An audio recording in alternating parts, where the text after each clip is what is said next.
बहुत सुंदर सा एक उपाय है, बहुत सुंदर सा, शायद आपकी जिंदगी में सबके काम आए, सबके काम आए। श्राद्ध पक्ष की दूज, चतुर्थी, अष्टमी, दशमी, एकादशी, प्रदोष, शिवरात्रि, ये श्राद्ध पक्ष की वो तिथियां हैं जिन तिथियों पर जिसको प्रैक्टिकल करना है वो यहां से जाकर भी कर सकता है, कहीं पर भी कर सकता, करना जरूर। कहीं श्योर बना महाराज झूठ तो नहीं बोल रहा, इसने प्रैक्टिकल करते रहना। जब शंकर भगवान को जल चढ़ाया जाता है 16 श्राद्ध पक्ष में, 16 दिन श्राद्ध के जब हम भगवान शंकर को जल समर्पित करते हैं तो उसका भाग हमारे पितरों को प्राप्त होता। केवल 16 श्राद्ध के दिन ही ऐसे होते हैं जिसमें शंकर भगवान को जल में दूध मिलाकर चढ़ाने की जगह दूध भले 1 चम्मच चढ़ा रहे हो पर अलग से चढ़ा, कच्चा दूध अलग से चढ़ा, उसके बाद भले तुम जल चढ़ा, पर लोटे में जल में दूध मिलाकर 16 दिन श्राद्ध पक्ष में नहीं ले जाओ। भले 1 चम्मच दूध लेकर जाओ, 1 कटोरी दूध लेकर जाओ, पर कच्चा दूध अलग से लेकर शंकर भगवान को अलग से चढ़ाओ। क्योंकि 16 दिन श्राद्ध पक्ष के जब भगवान शंकर को दूध और जल चढ़ाया जाता है वो हमारे पितरों के खाते में चला जाता, हमारे पितरों को उसका भाग मिलता। इसलिए शंकर भगवान को कच्चा दूध भी चढ़ाओ तो पानी में मिलाकर में एक अलग से 1 चम्मच ले जाओ, भले फिर शिव जी को चढ़ा दो, भले छोटा सा कटोरी में लेके चढ़ा दो, जल ले गए चढ़ा दो, वो हमारे पूर्वजों को प्राप्त। ये तिथियां अभिषेक होता है, शंकर जी पर जब जल चढ़ाया जाता है, दूध चढ़ाओ, जल चढ़ाओ, कुछ भी चढ़ाओ, पर एक बात का स्मरण अपने जीवन में होना कि इतने ऊपर से मत चढ़ाना कि जल चढ़े और छींटे आपके ऊपर। बहुत ध्यान दीजिएगा। हेलो फ्रेंड्स, हम अपने चैनल के माध्यम से भगवान की इस कथा को ज़्यादा से ज़्यादा लोगों तक पहुंचाने का कार्य करते हैं। हमारे चैनल पर पंडित मिश्रा प्रसाद जी द्वारा बताए गए शिव महापुराण के उपायों का वर्णन मिलता है। यदि आपको हमारी वीडियो में कोई खामी नज़र आती है तो कृपया करके हमें कमेंट बॉक्स में बताएं। ये काम ज़्यादा हो जाता है तो निवेदन है, श्राद्ध पक्ष चल रहा है, प्रयास करिएगा एक चावल की कटोरी में, कटोरी के अंदर थोड़ा सा चावल रख लीजिए कच्चा, उस चावल की कटोरी में एक बेलपत्र, थोड़ी सी दुर्वा बांधकर पानी का मटका, परिंदा या जहां अपना रसोई घर में जल रखते हो उस कटोरी को वहां पर 2 दिन 3 दिन तक रख दो। वैसे तो 16 दिन रखो ज्यादा अच्छा था, जो दिन अपने को मालूम है 2-3 दिन उसको रख दीजिए। घी का दिया लगाइए। 3 दिन के बाद में उस दुर्वा को, उस बेलपत्र को शिव बाबा को समर्पित कर दो। चावल पूरे घर में घुमाने के बाद चिड़िया को या नदी में या किसी जीव को प्रदान कर।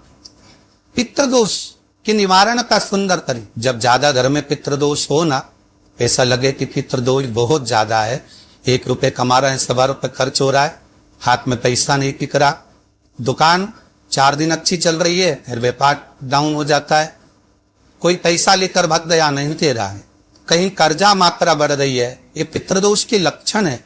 इसमें आपके घर में जो भी रुद्राक्ष पड़ा हो, जो भी रुद्राक्ष रखा हो, क्योंकि संभाल की तक रखते नहीं पड़े देते यहाँ में, जो भी रुद्राक्ष आपके घर में रखा हुआ, ठीक पानी के पात्र में उस रुद्राक्ष को डाल दीजिए, उसमें 1 चावल का दाना डाल दीजिए। मारा परिंदा जहां होता है, मटका, हंडा या रसोई घर में आपका जो पानी भरने का स्थान होता है जिसको हारो क्या क्या लगा के रखते हो, उसी के कहीं पास ले उस कलश को रख दीजिए, ऊपर से उसको ढक दीजिए। शाम के समय, सुबह रखा 10 बजे से 12 बजे के बीच में, शाम के समय प्रदोष काल में भगवान शंकर का नाम स्मरण कर कर ओम नमः शिवाय बोलकर, श्री शिवाय नमस्तुभ्यम बोलकर या महामृत्युंजय मंत्र का स्मरण कर कर या गायत्री मंत्र का स्मरण कर कर, जो मंत्र आपकी बुद्धि में विवेक में समाहित हो उस मंत्र का नाम लेकर राम कृष्ण हरि जो बोल सकते हो, एक घी का दिया अवश्य प्रज्वलित करें। लंबी बातियां, कौन सी बत्ती का? फोन बत्ती का नहीं, गोल बत्ती का नहीं, लंबी बाती का बत्ती। हेलो फ्रेंड्स, हम अपने चैनल के माध्यम से भगवान की इस कथा को ज़्यादा से ज़्यादा लोगों तक पहुंचाने का कार्य करते हैं। हमारे चैनल पर पंडित मिश्रा प्रसाद जी द्वारा बताए गए शिव महापुराण के उपायों का वर्णन मिलता है। यदि आपको हमारी वीडियो में कोई खामी नज़र आती है तो कृपया करके हमें कमेंट बॉक्स में बताएं। कहाँ पर होना चाहिए? दक्षिण की, ना पूरब, ना पश्चिम, ना उत्तर, बत्ती का मुख कहाँ हो? दक्षिण की ओर। जैसे श्राद्ध पक्ष में ब्राह्मण को जब भोजन कराते हैं तो ब्राह्मण का मुख श्राद्ध पक्ष के भोजन कराते समय अगर पूर्व पश्चिम और उत्तर का होता है तो श्राद्ध के भोजन का फल नहीं मिलता। उसका मुख दक्षिण का होता है तो हमारे घर के जितने भी पितर उस तिथि में गर्भ होते हैं सबको उसका भाग मिल जाता है और पितृदोष समाप्त हो जाता है। इसलिए ब्राह्मण का मुख श्राद्ध पक्ष में भोजन कराते समय दक्षिण का होना चाहिए, ब्राह्मण का मुख दक्षिण का। यहां तक शास्त्र कहता है महाराज अगर गौ माता को श्राद्ध पक्ष में अगर भोजन दे रहे हो तो गाय का मुख अगर दक्षिण का है, गाय का आपका मुख भले उत्तर का हो, गाय का मुख दक्षिण का हो, आपका मुख भले पूरा पश्चिम देगा, गाय का मुख अगर दक्षिण में है, अगर आपने दक्षिण में गाय को खड़ी कर रखा है, दक्षिण में उसका मुख और आप भोजन दे रहे हो तो शास्त्र कहता है कि किसी पिंड की जरूरत नहीं पड़ती, गाय स्वतः कल्याण कर देती, गौ माता स्वतः कल्याण। तो दिए की जो बाती का मुख कहाँ होना चाहिए? दक्षिण का। और दक्षिण का मुख, जब दक्षिण का मुख हो, दक्षिण की ओर बाती हो महाराज, तब दक्षिण की बाती जलाने के बाद में भगवान से वहीं पर प्रार्थना करे।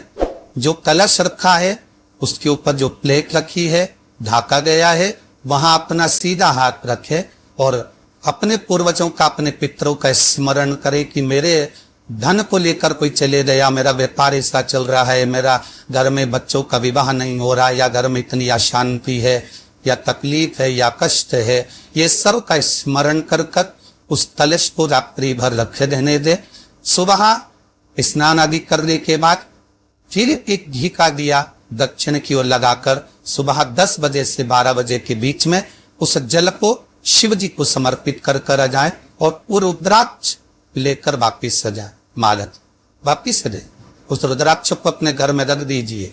वर्ष भर वो रुद्राक्ष आपको कभी बीमारी से नहीं करने देगा, कभी किसी जगह खड्डे में नहीं जाने देगा, वो उन्नति की ओर ही बढ़ाएगा। भले कोई भी रुद्राक्ष हो, 1 मुखी से लेकर 14 मुखी, 20 मुखी, 18 मुखी, जो रुद्राक्ष आपके पास में, आप तो उसका स्मरण करिए।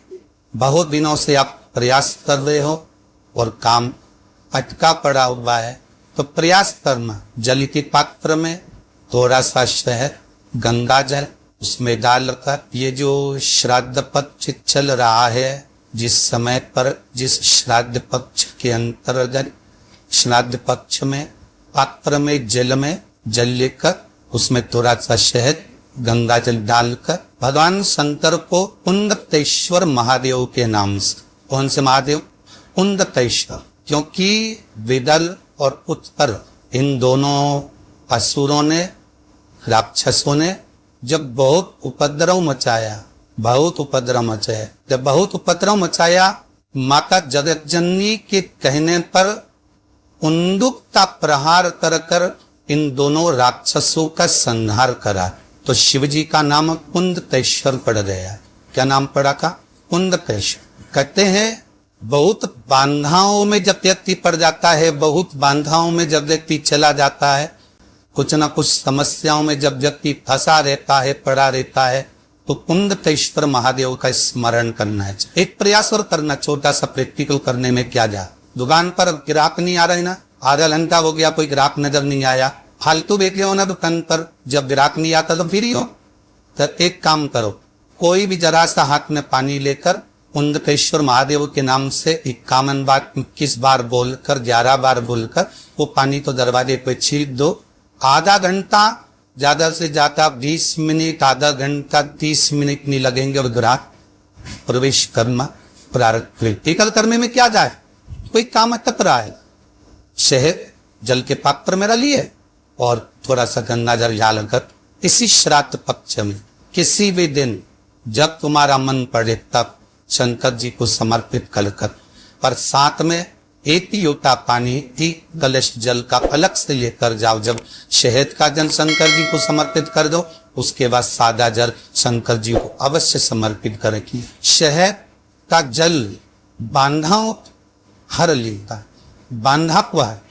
हम तो कई बार बच्चों से कहते हैं, अगर कोई बच्चा कंपटीशन एग्जाम में बैठ रहा है, इंटरव्यू दे रहा है या कोई एग्जाम में नहीं निकल रहा है, तो प्रयास करना बेलपत्री का जो बीच वाला पत्ता होता है इस पत्ते पर शहद लगाकर हथेली ने रखकर अंगूठे से इसको इस तरह से दबाकर शिव जी के कुंडकेश्वर महादेव का नाम लेकर अपनी मनोकामना कर कर शंकर भगवान का जो शिवलिंग है उस शिवलिंग पर इस बेलपत्री के पत्ते को चिपका कर आ जा और एग्जाम देने जा बाबा निर्पित सब कर सरी जिद्र ईश्वरा आए रहन बड़े घाव से जिगली यादा आप व्हाट्सएप पेज प्रवेश करते हैं, लिंक शेयर कर सकते हैं, लिंक शेयर करें और इसका हो कहा लाभ अपने जीवन में उठाइएगा, अपने जीवन में धन्य बनाइएगा, अपने जीवन को धन्य बनाइएगा। सभी को भगवान हर महादेव जय श्री कृष्ण।